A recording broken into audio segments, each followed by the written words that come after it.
Hi, welcome to Portimao circuit in Portugal and the launch of the Ducati 1299 Panigale. Ducati had two contrasting objectives when they set out to create a new open-class Panigale for 2015. On the one hand, they wanted pure racetrack speed to take on supersports rivals that are getting faster and more refined all the time. But the success of the 899 Panigale has also highlighted the appeal of a more rider-friendly sports bike. So Ducati did what they've been doing for years, increase the capacity of their Desmo V-twin engine.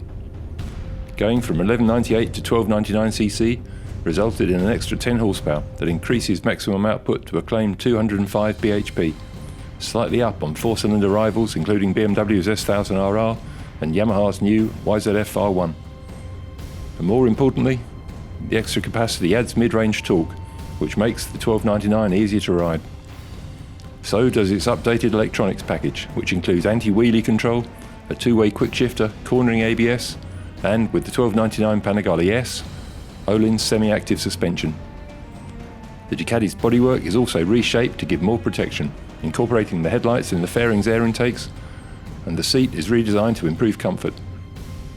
That bigger bore Desmo engine is the 1299's most important feature, because although it makes the Super Quattro V-twin even more over-square, it adds over 15% to the torque output between 5 and 8,000 RPM, giving the 1299 more of the feel of an old-school Ducati. The extra grunt was obvious straight away at the undulating Portimao circuit, where the Panigale felt super strong, punching out of turns from as low as 6,000 RPM, with an urgency that the 1199 couldn't have matched, and taking several bends a gear higher than the smaller engine would have demanded. This flexibility will also be useful on the road, where the 1299 will be quicker with fewer gear changes. Fast riding was also made easier by the excellent throttle response, both in sport mode and the slightly more aggressive race mode. The electronics includes a more refined traction control system, as well as the anti-wheelie control that can be adjusted on the move to keep the front wheel down under hard acceleration. The Ducati's quick shifter allows clutchless changes both up and down through the 6-speed gearbox. As with the S1000RR, I found this really useful in removing distractions while I was braking and changing down for bends. The Panigale chassis remains based on a monocoque design that uses the engine as a stress member and adds an aluminium front section that doubles as the airbox, contributing to the bike's light weight.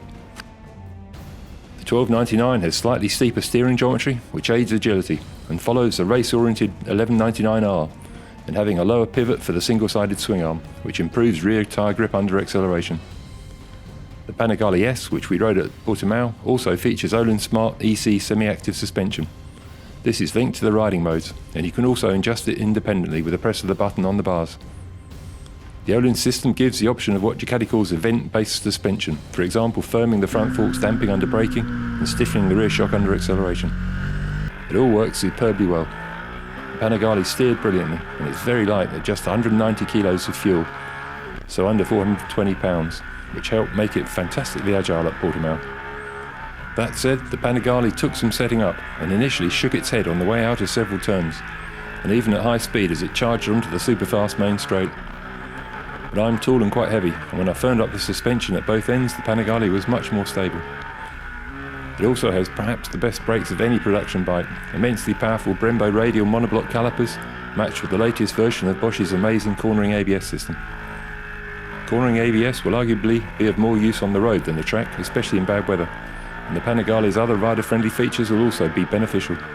Its screen is a bit taller and more protective, the mirrors are pretty good, even the footrests are machined to grip boot soles more securely. My left boot's only problem was locating the side stand, which is slightly awkward to flick down. That's a minor and rare flaw of a bike that promises to be a better roadster than the 1199, as well as significantly quicker on the track.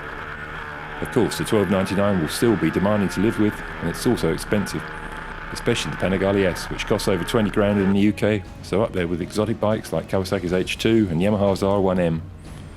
But a well set up 1299 Panigale might well even prove to be the quickest of this year's brilliant supersports bunch on some circuits, and the Ducati is certainly one of the most exciting to ride, on road or racetrack.